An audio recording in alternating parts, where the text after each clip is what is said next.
Welcome back into the Delmarva Sports Insider Coaches Conference. We transition back to the Bayside and to the north, finishing up the preview of the other teams in that division. With Cambridge South Dorchester under first-year head coach Gavin Parker, Cambridge raced to a 7-4 record and an appearance in the 1A playoffs in 2018. A team that will kill you with speed. The Vikings return a lot of those key players in 2019 as CSD looks to get some revenge on their early postseason exit. The coaching staff high on this quick offense for 2019. Over in Federalsburg, Colonel Richardson continues to make history, believe it or not. CR is coming off back-to-back playoff appearances, just their second and third postseason showings in school history. Coach Mangum tells 47 ABC the goal for this year is a home playoff game with this new format. So with the run-heavy offense and Jackie Zebron coming back under center, we'll just have to wait and see what CR has ready to go.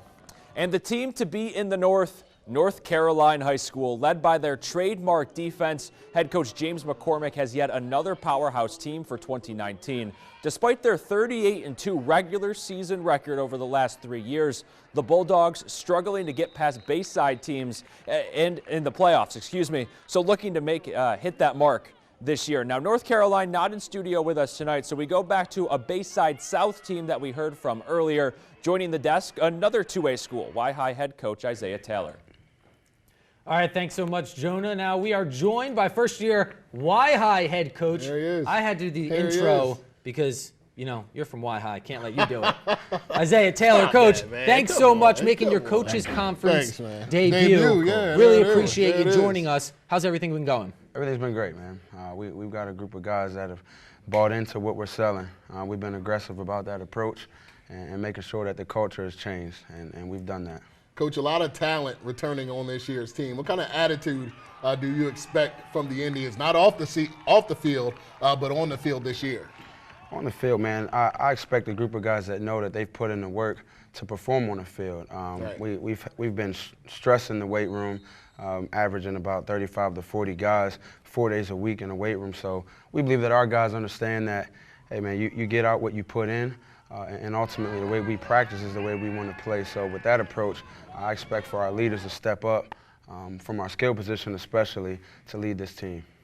Now, Coach, we've seen a lot of videos, social media, obviously a big part of football, a big part of sports right now. Have the new weight room. You guys are in there. You're lifting all summer. You're preparing for the season. So after seeing all that stuff floating over social media from the end of the season till now, how prepared do you feel your team is to step on the field in about 2 weeks? Our team's very prepared. It starts with our staff. I got a great group of coaches around me.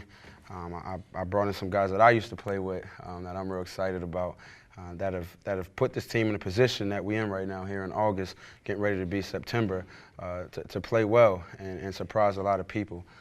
So with that being said, I think that we got a group that are going to surprise people. We got a schedule that is tough. Yeah. You know, we got a lot of good games in there, especially early on. But I believe that the way we've approached it will be all right. Yeah, Coach, and with the way you've approached the season and what Jeff alluded to, with you guys having a great success and great turnout in the weight room this off season, what is your expectation, or what would be a good season for Y-High? We know every year, obviously, there is expectation, and you come in wanting to do well, but what do you categorize as a good season for your team, your first year on the helm? Well, I said it before, man. We've been aggressive about not just the character approach, but we're aggressive about the winning approach.